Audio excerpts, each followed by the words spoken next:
protéger l'accès à nos comptes sur les réseaux sociaux, déjà il faut choisir un très bon mot de passe, un mot de passe robuste qui ne se base pas sur des informations personnelles et qu'il fasse suffisamment de caractères. Que ces caractères déjà soient tous différents, au moins une minuscule, une majuscule, un chiffre et un caractère spécial. Ça c'est la première chose à faire. La deuxième chose, quand le service le propose, activer la double authentification. C'est très important et ça permet de renforcer la sécurité de l'accès à nos comptes.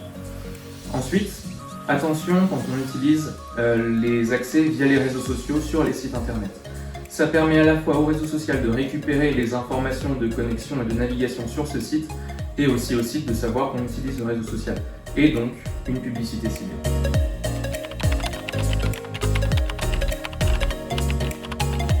Alors en plus de ce qu'on vient d'évoquer, qui sont les mots de passe forts et la double authentification, il faut bien penser aussi à bien paramétrer ces réglages de confidentialité sur les réseaux, sur les différents réseaux.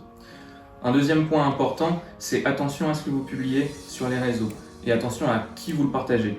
Souvent, tout est partagé en mode tout public.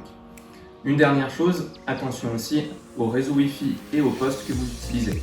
Des fois, un réseau Wi-Fi public peut être contrôlé par un cybercriminel ou un poste peut avoir été infecté par un cybercriminel.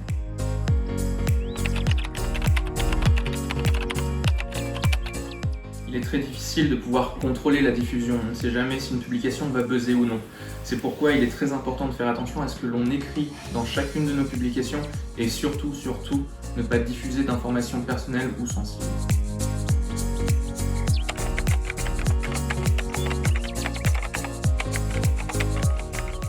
Alors, déjà, premièrement, attention à qui vous parlez. Les cybercriminels, souvent, vont essayer de vous cibler précisément. Donc ils vont soit avoir un profil qui peut vous intéresser, ou même essayer d'usurper le profil de quelqu'un que vous connaissez déjà. Et ce, dans le but de pouvoir ensuite commettre leur crime et leur arnaque.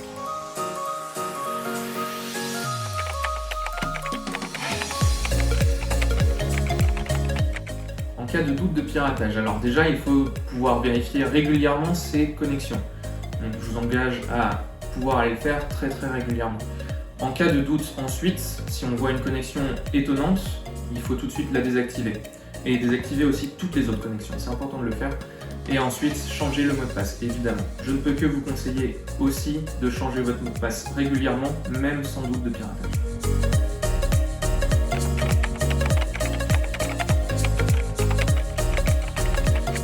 Évidemment non, il est important de vérifier toutes les informations que l'on peut trouver sur les réseaux sociaux et ce, quelle que soit la source. Toujours vérifier la véracité des informations avant que l'on les partage sur nos propres réseaux.